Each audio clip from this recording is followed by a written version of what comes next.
देखिए एक नया क्वेश्चन आया है इसके अंदर।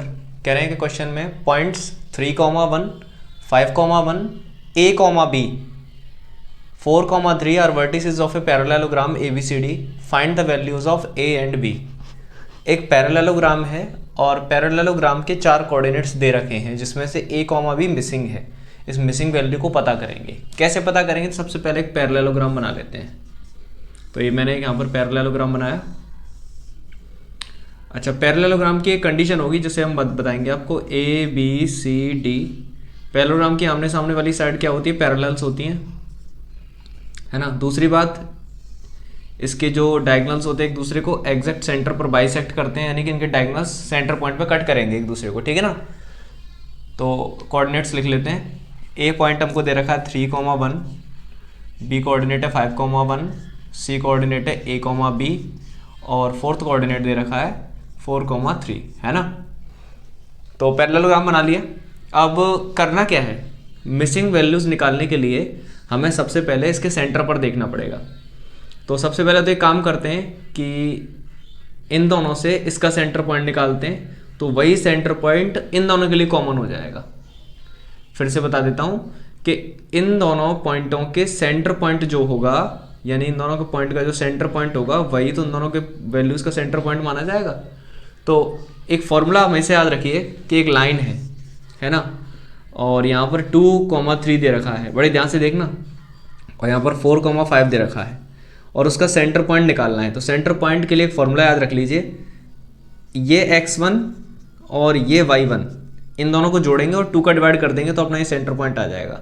जैसे 2,4 किया और 2 का डिवाइड कर दिया, तो ये जो x, इसका जो x1 x कोऑर्डिनेट जो आएगा इसका, वो आ जाएगा 6/2 यानी कि 3। तो ये तो आ जाएगा बच्चों 3, ठीक है ना। और 3 + 5 और डिवाइड बाई 2 करेंगे तो 5, 6, 7, 8/2, ये आ जाएगा अपने पास 4। तो 3,4 इसका सेंटर पॉइंट हो यानी मिड पॉइंट हो जाएगा। तो इसको मिड पॉइंट फार्मूला भी एक तरीके से कहते हैं। एक काम करेंगे कि इन दोनों के x1 और x2 लेकर इन दोनों के x1 और x2 के इक्वल रख देंगे, और इन दोनों के y1 और y2 लेकर इन दोनों के y1 और y2 के इक्वल रख देंगे। मतलब समझना, पहले इस लाइन के कोऑर्डिनेट्स ले लेते हैं हम लोग। तो 4 + 5/2, 3 + 1/2 जो होंगे वो इक्वल हो जाएंगे 3 + a/2 के और 1 + b/2 के। मैंने एक्चुअली क्या किया है, ध्यान से देखना। इन दोनों पॉइंटों के जो कोऑर्डिनेट्स हैं, यानी कि इन दोनों पॉइंट के जो x1 और x2 हैं, उन दोनों के सेंटर पॉइंट निकाल लिया, ये वाला मिड पॉइंट। तो 4 + 5/2 इसका मिड पॉइंट आ जाएगा, यानी कि 9/2, और 3 + 1/2 ये भी इसका y कोऑर्डिनेट आ जाएगा। अब यही जो कोऑर्डिनेट्स रहेंगे वो इन दोनों के लिए भी कॉमन हो जाएंगे, इसलिए मैं इन दोनों के पॉइंटों को इन दोनों पॉइंटों की इक्वल कर रहा हूँ यहाँ पर इस तरीके से। तो देखिए कैसे करेंगे, ये वाला पॉइंट इसके इक्वल हो जाएगा और ये वाला पॉइंट इसके इक्वल हो जाएगा। तो 4 + 5/2 = 3 + a/2, तो 2 से 2 कैंसिल, 9 = 3 + a, तो a = आ जाएगा 6। क्लियर। दूसरा पार्ट, 3 + 1/2 = 1 + b/2, तो 2 से 2 कैंसिल, 4 = 1 + b और b = आ जाएगा 3। क्लियर ना। इस तरह से इसको कर देंगे। तो चलिए चलते हैं हम सेक्शन फार्मूला की तरफ। सेक्शन फार्मूला क्या होता है? सेक्शन फार्मूला का मतलब होता है कि वो एक लाइन है जिसको हम a पॉइंट और b पॉइंट कहेंगे, और इसमें कोई एक पॉइंट है यहाँ पर p, है ना। तो ये जो लाइन है उसके द्वारा कोई एक पॉइंट, सेंटर तो नहीं कह सकते, कोई भी एक पॉइंट हो सकता है, वो उसको डिवाइड करता है कुछ रेशो में। तो मान लीजिए ये रेशो m और इसको मैंने n मान लिया, यानी m/n में डिवाइड करेगा इस लाइन को। और इसके कोऑर्डिनेट मैंने मान लिए यहाँ पर x1 और इसके यहाँ पर y1, है ना। और इसको मैंने मान लिया x2 और y2, इसको मैंने मान लिया x और y।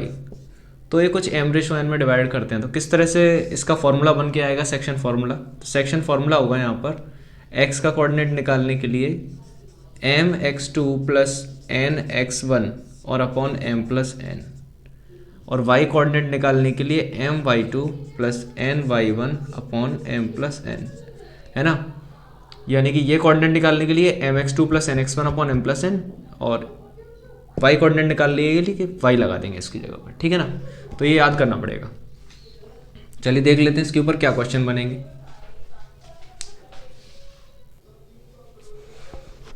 सो देखिए क्वेश्चन क्या है अपने पास, क्वेश्चन है अपने पास find the coordinate of a point which divides the line A B in the ratio this one.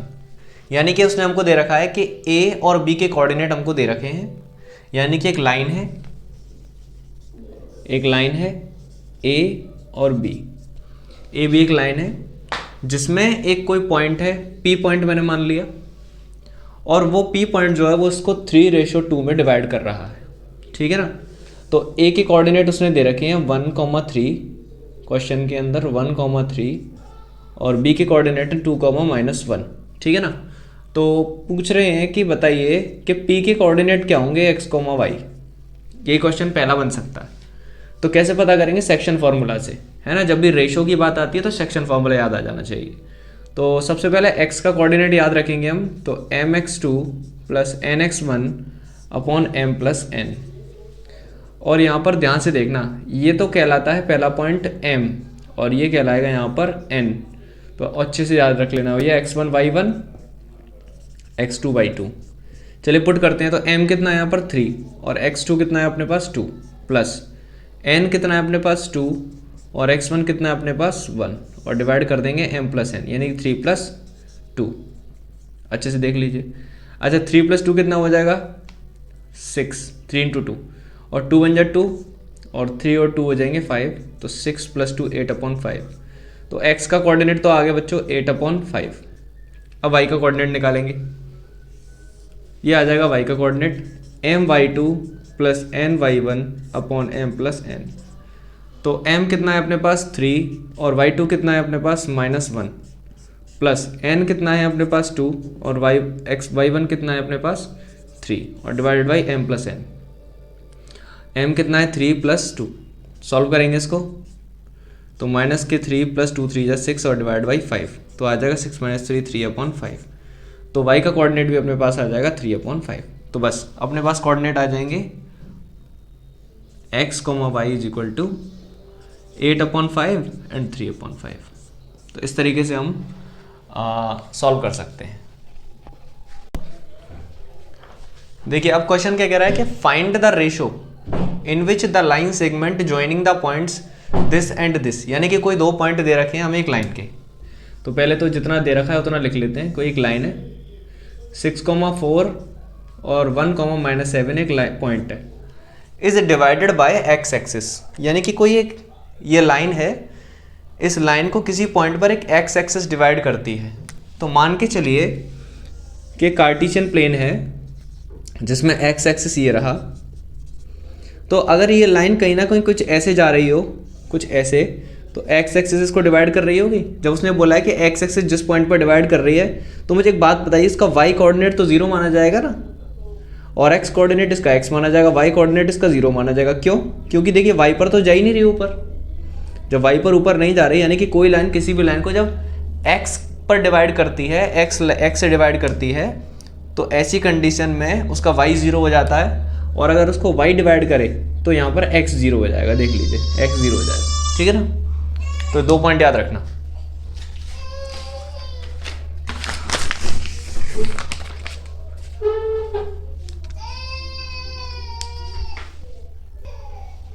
तो मैंने मान लिया कि ये जो पॉइंट है वो किसी x, 0 पर डिवाइड कर रही है, क्योंकि जब ये x एक्सिस से डिवाइड होगी तो कहीं ना कहीं उसका y कोऑर्डिनेट 0 हो जाएगा, ठीक है ना। इस बात को याद रखना हमेशा, ये ऑलवेज रहता है।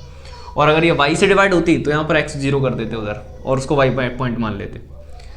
तो वो रेशो पता लगाना है, ध्यान रखें, हमेशा याद रखना है कि उसका जो रेशो माना जाता है वो k/1 माना जाता है। जब भी रेशो पूछे तो k/1 मानकर चलना, है ना, क्योंकि k की जो वैल्यू निकल के आएगी वो दोनों के लिए निकल के आ जाएगी। देखना कैसे।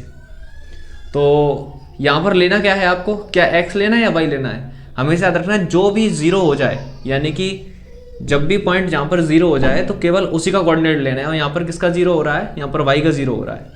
तो y = my2 + ny1 upon m + n आ जाएगा।